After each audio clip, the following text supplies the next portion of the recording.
Salut tout le monde! Dans cette nouvelle vidéo, je continue les corrections d'exercices de XMD.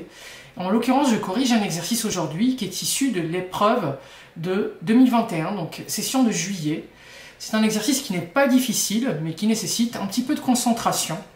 Donc il porte sur les vecteurs, sur les équations de premier degré et sur les relations justement vectorielles qui permettent de calculer les coordonnées d'un vecteur en sachant les coordonnées des points qui le constituent. C'est un exercice que je vous invite à faire par vous-même, à mettre sur pause. Et puis n'hésitez pas également à regarder la vidéo jusqu'au bout. Ensuite, une fois que vous aurez essayé par vous-même, ça vous permettra de voir ma démarche et de comparer la solution que vous trouvez avec la mienne. N'hésitez pas les amis à vous abonner à cette chaîne, à activer la cloche si vous appréciez ce type de vidéo. Et pour être prévenu des prochaines sorties, n'hésitez pas également à commenter, à partager, à liker, à faire vivre cette chaîne. N'hésitez pas également à me suivre sur les réseaux sociaux Instagram et sur Facebook et maintenant sur TikTok également pour être prévenu de mon actualité, mes conseils et mes prochaines sorties de vidéos.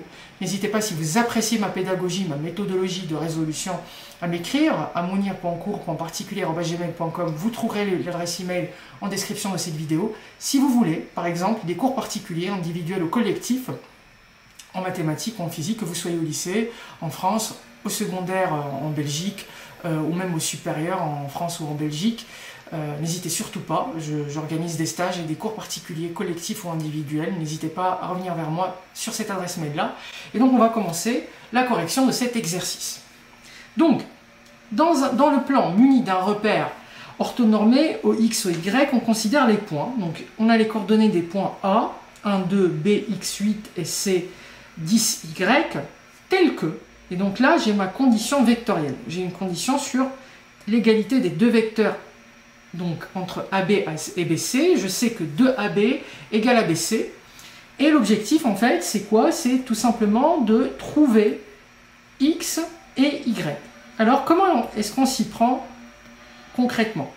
Alors très simple les amis, comment on s'y prend? Tout simplement, on va d'abord essayer de calculer, donc de transformer cette égalité vectorielle que vous voyez à l'écran en égalité de coordonnées, d'accord? Donc, on va calculer les coordonnées, calcul des coordonnées du vecteur, donc de AB. Pour ce faire, les coordonnées de AB, bah, tout simplement, c'est xb moins xa, yb moins ya, c'est-à-dire c'est l'abscisse de l'extrémité moins l'abscisse de l'origine, l'ordonnée de l'extrémité moins l'ordonnée de l'origine. Donc xb moins xa, xb il se trouve que c'est x, donc x moins 1, et 8 moins 2 ça nous fait 6 tout simplement. Et donc là, tout simplement, ça me permet de trouver les coordonnées du vecteur AB. Ensuite, le vecteur BC, d'accord? Calcul des coordonnées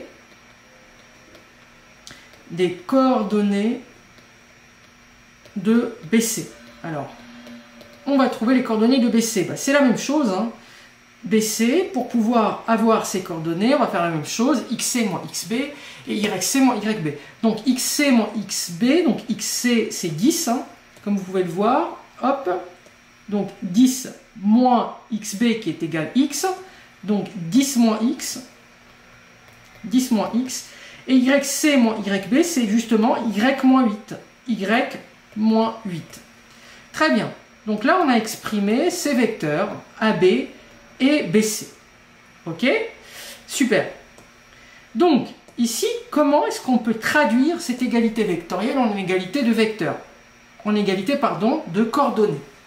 Comme, d'après l'énoncé, on a 2AB égale BC, 2AB égale BC, qu'est-ce qu'on peut en déduire? On peut en déduire que 2 fois l'abscisse de AB, donc 2 fois x moins 1, 2 fois x moins 1 égale à l'abscisse de BC, n'est-ce pas? Égale à 10 moins x.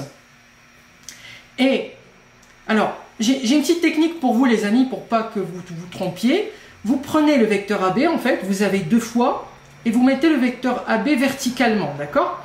Donc le vecteur AB verticalement, x c'est x moins 1, et y c'est 6, pardon. Le vecteur BC, si je le pose verticalement, j'ai 10 moins x ici, et y moins 8, d'accord? Donc, j'ai une espèce de système ici, 2 fois x moins 1 qui est égal à 10 moins x, Et 2 fois 6, ça fait 12, qui est égal à y moins 8. Et donc j'ai un système, en réalité 2 équations séparées, parce que dans un système, les systèmes les plus compliqués, on a un mélange entre x et y dans les 2 équations. Ici c'est relativement simple, puisque on a x dans la première équation et seulement y dans la deuxième. Donc la première équation, pour la simplifier, très simple, qu'est-ce que je vais faire? Je vais développer, donc je vais distribuer le 2 sur x moins 1, j'obtiens 2x moins 2 égale à 10 moins x. Je vais rassembler les inconnus du premier côté, donc 2x moins x, ça devient plus x quand je vais déplacer le moins x à gauche, j'obtiens 3x, et moins 2 plus 10, ça fait 12. Donc x égale à 12 divisé par 3, ça fait 4. Donc là, je trouve l'abscisse. Et l'équation numéro 2 me fournit l'expression de y. Donc l'expression numéro 2 me permet d'écrire, donc si je ramène le moins 2 du premier côté, donc 12 égale à y moins 8, cela veut dire, je vais garder mon y à droite et je vais déplacer le 8 à gauche, donc 12 plus 8 égale y, donc y est forcément égal 12 plus 8 qui est égal à 20. Et donc je trouve x, la valeur de x et la valeur de y, donc le couple xy finalement c'est le couple 4, 20, d'accord? Donc c'est 4 et 20. Pour x la valeur 4 et pour y la valeur 20. Et donc voilà, la réponse correcte, c'est la réponse C ici. Voilà les amis, c'est pas du tout difficile, ça nécessite simplement de se souvenir de cette relation qui permet de trouver les coordonnées d'un vecteur en connaissant les coordonnées de leurs extrémités, donc origine et extrémité. Si vous avez apprécié cette vidéo, comme d'habitude, n'hésitez pas à vous abonner, à liker, à commenter, à me dire ce que vous pensez de cette initiative de correction d'exercice de XMD. N'hésitez pas les amis également à me suivre sur les réseaux sociaux Instagram, Facebook et TikTok. Et puis les amis, je vous dis à tout de suite sur une nouvelle vidéo.